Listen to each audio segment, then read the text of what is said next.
welcome to episode 3 of the StanSolo show. Today I wanted to start off just by saying a big thank you to all of those people who've been watching my trailer reaction videos over the last few days. It's something that I've just started doing. I've only done sort of three I think I've done, 3 trailer reaction videos, but I've had a really great response, especially from the one I put out yesterday, which was a trailer reaction for Series 4 of The Crown. So over 300 views on that in 24 hours, which for a channel my size is pretty amazing. So thanks for everybody who's been interacting on those videos. And keep it up. Keep watching them. I hope you enjoy them. We'll continue to do them in the future. So now the first couple of episodes of the StanSolo show have been more of a interview style podcast with a couple of my friends. The first one was with my friend Grant, who is a NHS frontline worker, about the coronavirus and stuff like that. So hope you enjoyed that. There's been quite a good reaction to that too. And the second one was with my mate Les, who I've been mates with since I was sort of 3 or 4 years old, and it was good chat that we had. Haven't done any since then, but I've been doing other things, as it were, and getting back into the podcasting and stuff now. Hopefully we'll make a few changes to the channel, and you'll see today that this is kind of another way I want to go, really. I want to start using this platform to start to learn more stuff, meet new people, and generally just improve myself by trying to learn different things in vast different areas of the world and topics, really. So I'm going to be looking into topics that interest me, trying to learn new things about these topics, find some great stories for you guys as well, and try to entertain you as best I can, really. And hopefully the show will grow into something organically, sort of, I guess, over time, and find its place amongst the podcast communities that are out there. So at the moment, I'm not too sure with sort of what genre or what area this podcast is going to go in, but I think that's okay. That's fine. I'm going to just do what I want to do, really, and see where it goes over time. Hopefully it will grow, and we'll find a good community of people to chat and learn some new things, and there'll be more interviews as well in the future from some other. I've already got a couple of interviews lined up for later on, probably just before Christmas. I have 2 or 3 interviews that hopefully I'll be able to do, which should be quite nice for you guys as well. So today I found some stories from a time gone by, as they say, medieval stories to be precise. Some are a little bit spooky, some are more sort of thought-provoking, but I hope you enjoy them first of all. I hope you enjoy the stories. I'm really into sort of like medieval stuff and interested in that kind of time of humanity, really, where things were just not probably that nice to live in. Pre-medicine, really, people were still sticking leeches on each other's body, although they still do that today, I think. I think leeches are actually quite beneficial. I'm not a doctor though, so don't quote me on that. But you get the point, right? Pre-medicine, sort of modern medicine, pre-sanitation, all that kind of stuff. It must be a really pre-electricity, all this kind of stuff. Must have been a very weird place to live, and a lot of the stories that come out are really odd and spooky. And I think because it is such a sort of a dark time, I guess, in our history, some of the most interesting stories do come out of those sort of medieval eras. So I found online today, 5 tales, I guess they're called. I really should put some kind of like lute music behind this, right? Some kind of medieval lute music. If I can find some, I'll put it here now. There we go. That's better. So 5 medieval tales that are too good to be true. So whether or not these stories are true is still up for debate, but I found these stories and I hope that you find them interesting, and maybe we'll learn something about medieval history. First of all, though, I want to just have a quick look. If people didn't know the word medieval or didn't really know where it came from, I thought I'd sort of Google that first. So the word medieval really is also used in conjunction with sort of the Middle Ages. So in the history of Europe, the Middle Ages or the medieval period lasted from about the 5th to the late 15th century. So quite a long time. That's like 1,000 years, right? Is it? It began with the fall of the Western Roman Empire and merged into the Renaissance age and the Age of Discovery. The Middle Ages, or the medieval period, is the middle period of the three traditional divisions of Western history: classical antiquity, the medieval period, and the modern period. Medieval period is itself subdivided into early medieval period, the high medieval period, and the late Middle Ages. So yes, these stories could have come anywhere then, basically, between the 5th and 15th centuries, if you go by what that says. So we'll have a quick look at some of these stories. Some of them are a little bit spooky, like I said. Some of them are funny, strange, a little bit creepy as well. And they say on the website here that they're probably not true, but I don't know. If a story's this old and it's gone through the tests of time, there must be some truth to it, right? So the first story, number 1. The name of the story is The Dead Queen on the Throne. Alright, The Dead Queen on the Throne. Does what it says on the tin, I guess. Let's have a quick read of this then. So it says, in the year 1339, the 20-year-old Prince of Portugal, named Peter, married Constance of Penafiel. However, he soon fell in love with her lady-in-waiting, Inés de Castro, and the two kept up their affair for years, having 4 children together. However, Peter's father, King Alfonso IV, he hated Inés, and tried to keep the couple apart. Eventually, he sent some of his men to murder Inés, and they beheaded her in front of her infant son. Peter would get revenge on 2 of the murderers, having them executed by ripping out their hearts. See, the medieval period was pretty nasty, pretty gory. Ripping out their hearts. I mean, all right. His love for Inés would not go away, however, and when, according to some sources, he ascended to the throne in 1357. So he was Prince of Portugal. And then in 1357, when he took the throne, Peter had her body exhumed from her grave, placed on a throne adorned with the jewellery and royal clothes, and forced all the nobles to pay homage by kissing the hem of her garment. That's pretty mental. So she'd been dead probably what? Well, she was murdered, wasn't she? So her body was probably in a bit of a state as it was.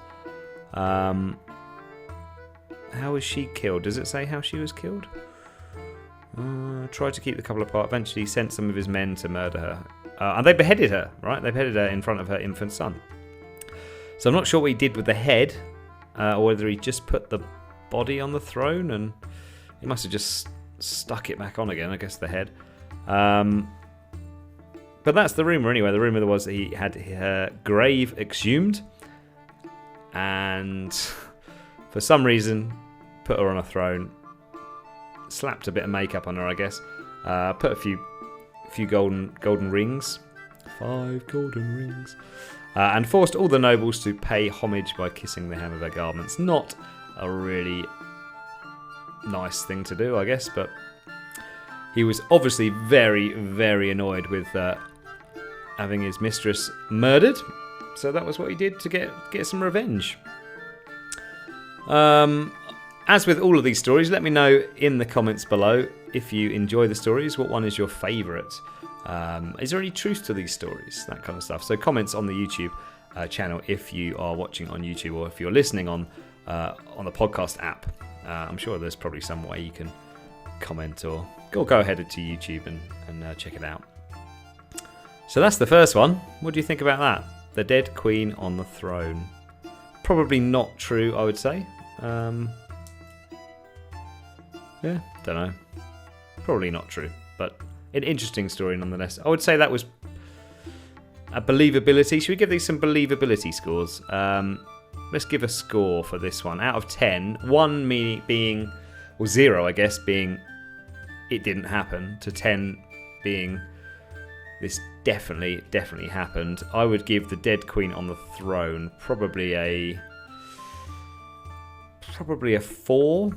Obviously it's not something you could get away with now, but in the Middle Ages, yeah, they seemed to just do what they wanted, really, didn't they? So perhaps he was a little bit mental. Perhaps he was a bit of a psycho and dug up his wife's, or not his wife, his mistress's body and put it on the throne. Yeah, I'll probably give that a 4 out of 10, I'd say, for believability. A solid 4, I guess.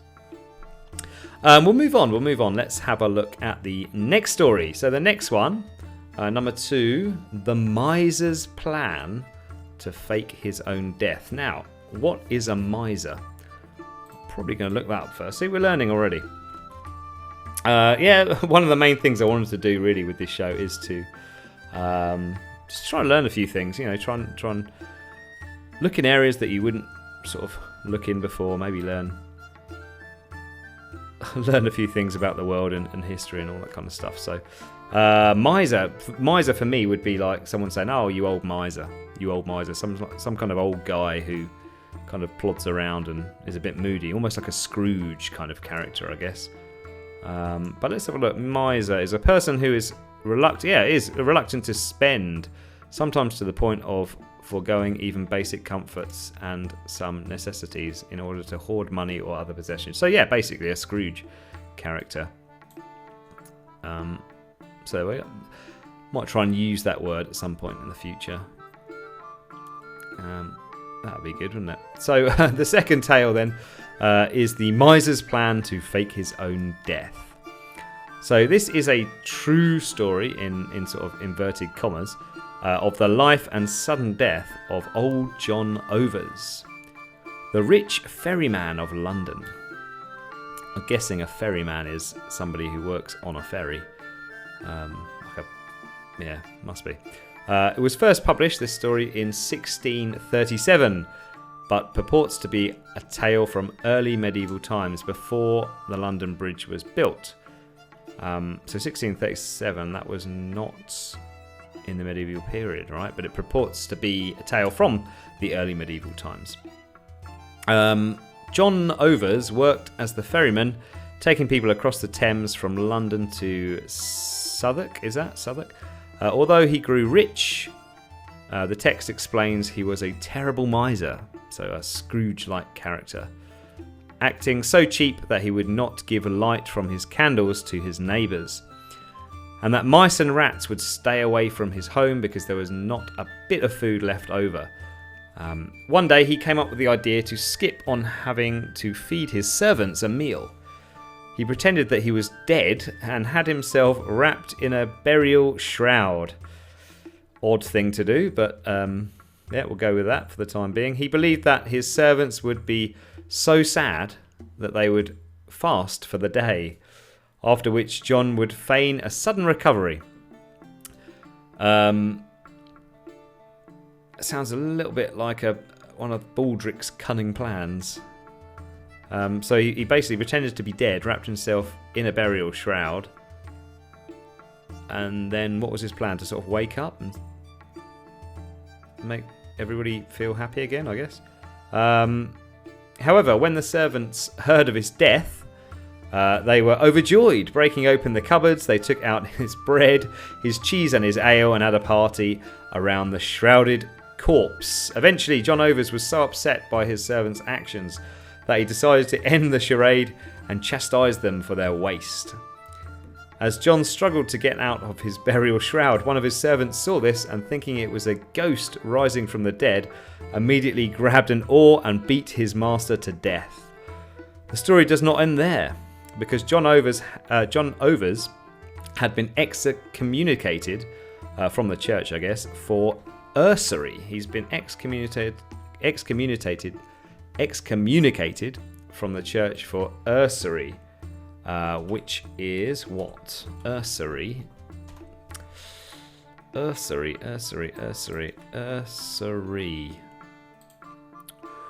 Anybody have any ideas what that word is? Let's put that up here. Ursery is the illegal action of a practice of lending money at unreasonably high rates of interest. Okay. So kind of like payday loans, I guess. Which probably should be illegal as well. So he was found guilty of usury and excommunicated from the church. He was refused a Christian burial. His daughter eventually bribed a monastery to bury him, but when the abbot, who had been away, returned, he immediately had the corpse dug up, then placed it on the back of an ass. I guess the animal, the ass, not on somebody's bum. Placed it on the back of the ass. The animal then wandered through the streets. The animal, yeah, it wasn't somebody's ass. The animal then wandered through the streets of London before arriving at St. Thomas at Watering, the place where executions took place. The ass then shrugged off John Over's body as if the ass knew what was going on, and he was buried there. So that's the story of Scrooge, basically. John Over's a poor man who pretended to die and then got hit by an oar when he woke up. Not the greatest plan ever. So yeah, don't be mean, I guess is the moral of that story, because your servants, if you have them, probably won't like it, and then they're going to hit you around the head and make sure you don't come back. So what do you think about that one? I think believability for that, I believe he may have had a plan to save money by essentially screwing over his workers or servants, as they were called back then. I don't know, I guess it could have happened. Pretending to be dead and wrapping yourself in a burial cloth does seem pretty weird though, and not very practical either. How would you wrap yourself in a burial gown? You'd think it would take somebody maybe to sort of put the final clasp on it, otherwise you just unravel, right? Yeah, I'm not too convinced about that. I mean, John Overs was obviously a bit of a Scrooge. Maybe what's more likely is that he annoyed his workers one day, made them super pissed off, and one of them hit him with an oar and killed him. I guess that could have happened, probably more likely, and then they may have wrapped him up in a burial shroud, and that's the story. They everybody that was there then had a party, ate his wine, drunk his wine, ate his cheese, and made up this story that he pretended to be dead. Sounds like a good alibi, really. Probably not one that will work these days. Nevertheless, it does sound like a good alibi that may have worked in the Middle Ages. So yeah, I think believability of that one. I mean, the story could be true. That is the story that they gave. I don't believe that he would have wrapped himself up. So I'm going to go with a 2. I'm going to go with a 2 out of 10 for that one, for believability. Moving on, next one's a bit of a shorter one. So number 3, we've got the story Dinner with Your Lover. Dinner with Your Lover. A 13th century story tells how... Now I'm going to mess these words up pretty awfully. Le Chatelain de Coucy. A troubadour. No idea what that is. Le Chatelain de Coucy. Sounds a little bit French. What were they up to, these French people back in the day, eh? Troubadour is a composer. Troubadour, yeah. Troubadour was a composer and a performer of old Occitan lyric poetry during the High Middle Ages. Okay, so some kind of poet probably one of those people that plays the lute, I guess. So a 13th century story tells how Le Châtelain de Couchy, troubadour, had an affair with the Lady of Fayet, who was married. Oh, not a good one. Not a good start for him, is it? The troubadour took part in the Third Crusade, but at the siege of Acre, he was mortally wounded. As he was about to die, he begged a man to remove his heart and give it to its true owner. The man did so, but when he reached the home of Lady of Fayet, he foolishly told her husband about the request. The husband took the heart, had it cooked, and then served it to his wife for dinner. After she had finished, he revealed what the meat really was, and after this she refused all food and starved to death. Wow. That does sound like a medieval story. That does sound like something would have happened back then, I guess. Pretty mental. So we'll go through that again. So basically, he cheated. This lady of Fayet cheated on her husband with Le Châtelain de Couchy. Some kind of musician, right? I guess like a medieval rock star. I guess he might have been the Axl Rose of his day. So then he went to fight and got mortally wounded in battle. So the thing I don't get about this is that you're dying on the floor in some kind of puddle in medieval, wherever, England or France or whatever. And you say, I'm going to die. You know, my time's almost up on this earth. I'm already in a serious amount of pain. I'm probably going to die any minute. I'll tell you what, can you just take out my heart and give it to my mistress? She'll appreciate it. I wouldn't. That's a gift you would not want to receive, to be fair. A mouldy old heart. By the time, especially back in the day, when there's no, you can't pop in an Uber and just pop on over to give it to her. He has to probably walk or get some kind of horse-drawn carriage or whatever they had back then. There was definitely no Concorde at that point, so it would have been all mouldy and dry and not very nice. Anyway, but the husband opened the door, I guess. So you have a knock at the door, and then the guy says, I've got a heart for you.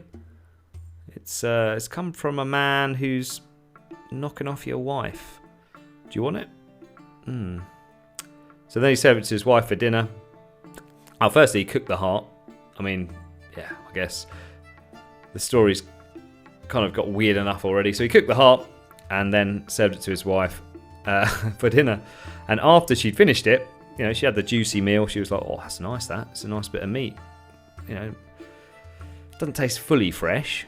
It's not the best cut, but I enjoyed it anyway.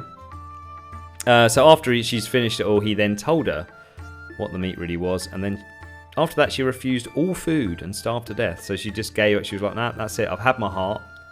I've had the heart. Can't be dealing with any more food. I'm going to starve to death, even though the guy that I may have loved is already dead. So, weigh up your options. The husband was obviously willing to keep her on, I guess.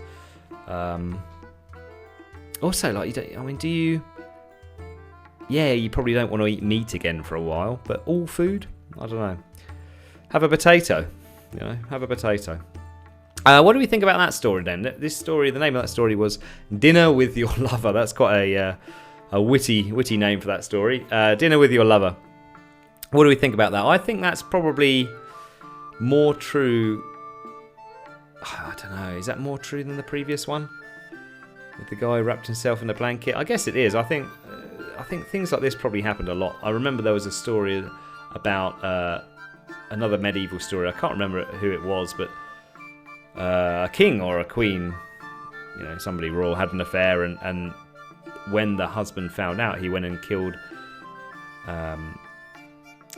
the person that his wife was having an affair with, cut off his head, then brought it back, put it in a jar, and made his wife sleep next to the head. I think that was true. So, this this could happen. Things like that did happen back then. So I'm going to go with a 5, a solid 5 out of 10 for that one. It could have happened, it could not have done.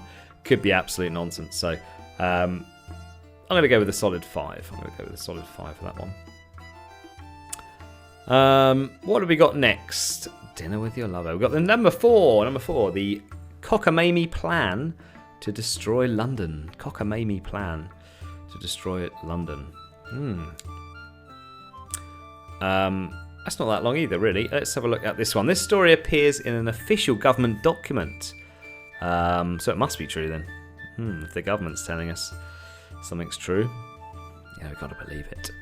An official government document, the 100 Rolls, a census and taxation record that was commissioned by King Edward I. It relates to how Sir Richard de Southchurch, the Sheriff of Essex, came to his manor in 1267 and requested supplies to help King Henry III retake the city of London against rebel barons.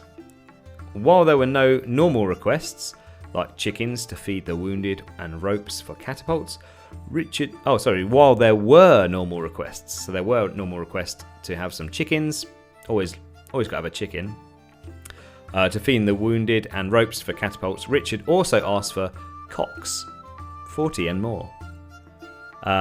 Presumably he means male chickens, unless Richard was a little bit kinky, and he asked for 40 cocks, I guess. To whose feet, so he asked for 40 cocks, to whose feet he declared he would tie fire, and send them flying to London to burn it down. Tie fire, I'm not sure you can do that. Tie fire to things. I mean, the string would burn, wouldn't it, for a start? Send them flying to London and burn it down. Anyway, good plan. I mean, you could use a bird, some kind of eagle or something would be probably a better flyer than a cock. Many scholars have wondered about the practicalness of a plan to set 40 roosters on fire and send them into London to destroy the city. Yeah, it would be a little bit of a risk. I don't know, could they fly if they're tied to fire? One historian believes that the sheriff was simply just saying this to scam the villagers out of their poultry, which sounds more realistic. Oh, can I have 40 chickens, please? Yeah, sure. What do you need? Well, cocks. Sorry. I've got some cocks. I've got 40 cocks out the back. What do you need them for? By the way, do you need them? Just to help feed the poor and the hungry and whatever, and mate with hens and make some eggs and stuff. No. What I'm going to do is I'm going to tie fire to them, and I'm going to burn London. All right. Yeah. I think you'd be better off just telling the truth and just saying, look, I just need some more cocks in my life. Yeah. Seems like an odd thing to say, but believable again. I would say that's probably quite believable. Probably believable that the story is true. The idea of the story is crazy. But yeah, I'd say that's true. I'd probably give that about a 7. I'd say that's probably a 7 out of 10. It doesn't seem too far-fetched to think that somebody would think up a plan to do it. If the story had said, these roosters actually took off carrying fire and then, firebombed a city from the air, obviously that would be less likely. But yeah, I think that's probably quite realistic. Although, yeah, you got to wonder about his sanity, really. I mean, saying, yeah, I'm going to firebomb London. Can I have some cocks, please? Yeah. So I'm going to go with a 7 for that one. I think I'm going to go solid 7. I'm pretty sure that must be true. And it does say that the story appears in the government documents. The 100 Rolls. Should we have a quick look at that? The 100 Rolls. What is the 100 Rolls? Let's have a look. 100 Rolls. Wikipedia. Census of England and parts of what now is Wales taken in the late 13th century, often considered an attempt to produce a second Doomsday Book. They are named after the hundreds by which most returns were recorded. Okay, so it's just a census really, isn't it? How many people are living here? I don't have to tell you that. Alright, well let's move on to the last story for today, the last in our medieval stories. If you have enjoyed this as well, we might do a part 2 at some point if I can find some more. So yeah, just let me know if you've enjoyed this. And if you haven't, never mind. You may have picked something up that you found interesting, I don't know. The penny, number 5, the penny that would not stay still. The penny that would not stay still. All right, yeah, not too long this one either. So in Gerald of Wales. Gerald of Wales is a person. Hang on.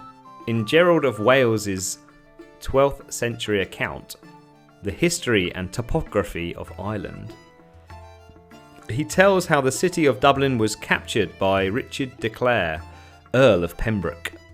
He writes, "When the city was captured, an archer, among others, offered a penny to the cross in the Church of the Holy Trinity, and as he turned to go away, was hit in the back by the penny flung after immediately. He was hit in the back by the penny flung after immediately. He took it up and offered it to the cross a second time, but the same thing happened. While many people standing about looked on and wondered. Then the archer confessed before all that on that very day he had plundered the residence of the archbishop within the very precincts of that church. A penance was imposed upon him, and he returned whatever he had got from the archbishop's residence. He then brought back the same penny in great fear and awe for the third time to the cross. This time, finally, it remained and did not move." Kind of a ghost story, I guess, this one, right? So he's, or not a ghost story, but a godly ghost story. So what he's done, he's basically nicked stuff from the archbishop. He's gone in there and he's taken all his I don't know what they have, hats, I guess, hats and jewelry and stuff like that. Probably church coin as well. He's probably made a few quid out of that. So he's done that. He felt guilty about it, and he's put a penny next to a cross, and then somebody's gone, picked it up and thrown it at him, basically, because it hasn't done it on its own, has it? So somebody's thrown the penny back at him. Maybe he's just hiding behind the cross. Someone's put on there, "Oh, I'm cleaning up around here." Picked the coin up, lobbed it back, and then to their annoyance, he's done it again a second time. "Oi, I told you, don't put that penny there." Someone's thrown it back at him.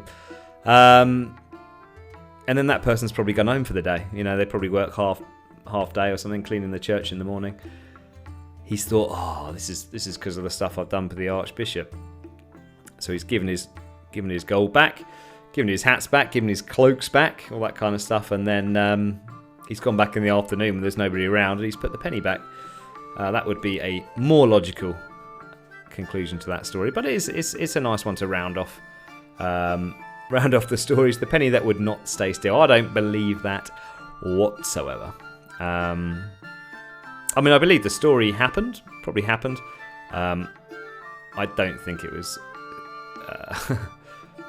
What's the correct word? I don't think it was a paranormal experience or anything like that. So, but did the story happen? Probably. So let's just go for another 5 out of 10. So I believe the story, but I don't believe the supernatural elements to the story. So there's your 5 stories for today. What was your favourite one? Let me know in the comments below. If you have any other medieval stories you want to share with me, any other ideas for topics that we could chat about on the channel. Very interested in all these kind of medieval stuff. It's quite interesting. History is always something that's been interesting to me, especially medieval stuff, when people were just weird, weren't they? It's just a different world back then. Let me know in the comments below if you did enjoy today's podcast as well, today's show. Where did you find it? Anyone send you here? let me know. Hit a like, I guess, smash a like, as they say. If you like the video, if you like the podcast, you can don't forget to tell your friends about it. And yeah, thanks very much for watching. I shall probably be back on Monday. Going to have a couple of days at the weekend. Actually, tomorrow I'm going to record some more trailer reaction videos tomorrow, I think, and have them up maybe on Sunday or Monday. Have a couple more of those up. And what else have I got? I've got some other plans. I did write down a few notes, actually, for the channel. What did I write on here? Let's have a look. I will tell you. So I've got just a couple of things I've been thinking about. Did I put them on here? I can't remember if I did or not.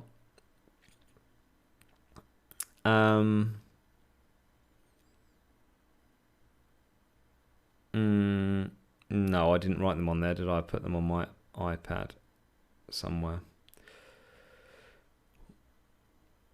So not at hand, unfortunately. But I have got some ideas of stuff I'm going to do on the channel and stuff going forward. And I also do have some interviews lined up for the near future. Hopefully before Christmas I'll have a couple more. But this has been episode 3 of the StanSolo Show. I hope you've enjoyed it. If you have, again, do all those things that you have to do on YouTube. And if you're watching or if you're listening on Spotify, Apple Podcasts, all the other kind of podcast things that I've got. What are the other ones called? Heart Radio, I guess. Don't know. Anyway, the podcast is going to be on a variety of different podcast platforms. Don't really know what I'm doing with podcasting as sending it out just yet, so I'm still working on how to do that. But if you look it up on the main one, Spotify is probably the main one. It will be on there. And go over and follow the channel if you'd enjoyed it. All right, so thanks again. I will be off, and I guess episode 4 will be coming soon. So keep your eye out for that one. All right. Catch you later, guys. Bye-bye.